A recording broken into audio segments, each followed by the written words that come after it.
And you know what?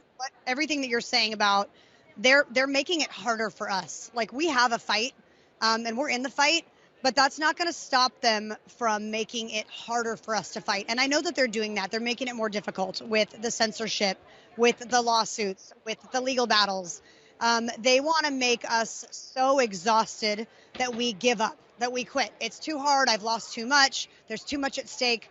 We absolutely cannot get to that point. We cannot let them drive us until we just give up. And so, yes, it's going to be very hard. I think it's going to get harder than it already is. We are up against a very real evil, but good always wins. And we've got to really search out that good and look inside our heart and go, what is the truth? And what does freedom mean to me? And what is it worth? I mean, what's it worth? What do I want to give up in my life so that my children have freedom? The answer is everything. I will give up everything so that my children have the freedom that God gives them, not the government.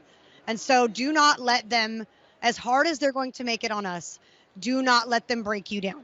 Continue to fight.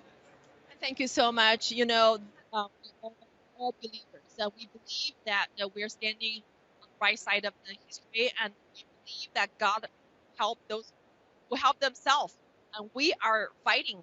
And I believe God will help us remember the story. So I don't think it will get harder as long as keep fighting. We keep fighting until we eliminate the Chinese Communist Party completely from the face of the earth. Yes, I agree. And let's always remember that David won that fight, and he won it with a tiny pebble, and he won it with a slingshot. Well, he didn't just go into the fight with a slingshot and a pebble. He practiced.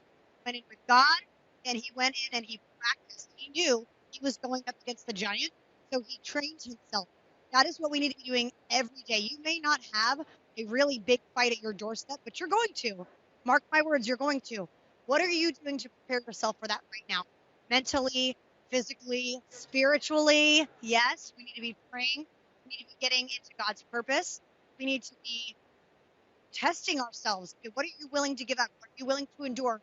Really draw that line. Like, what's the line that I draw that I am now ready to give up everything for? Because I feel like we've gone down a slippery slope and everyone's line keeps moving farther and farther. Well, I don't like them masking my kids, but that's not the hill I'm going to die on. Well, I don't like them forcing vaccines, but that's not the hill I'm going to die on. Where is the hill that you're going to die on? What's the line that you say enough is enough? And to me, that line was 2 years ago when I couldn't open my business. I mean, my line was very small. It took very little for me to say, these are my rights, these are my freedoms. I will not give them up. So find that spiritual, mental, and physical battle. Start training yourself because the giant is here. And it'd be so great if we could just defeat him with a little pebble. How beautiful it is that. And thank you so much for sharing your great story. It's a great story of inspiration. And I know millions of Chinese people who are right now holding up the white paper and protesting the draconian measures of the lockdown. They will look up to you as a great story, as a great source of inspiration and strength from God. So thank you so much for being here, and thank you for sharing story. And keep up the good fight so your children don't have to fight the CCP, because we need to eliminate CCP now, today.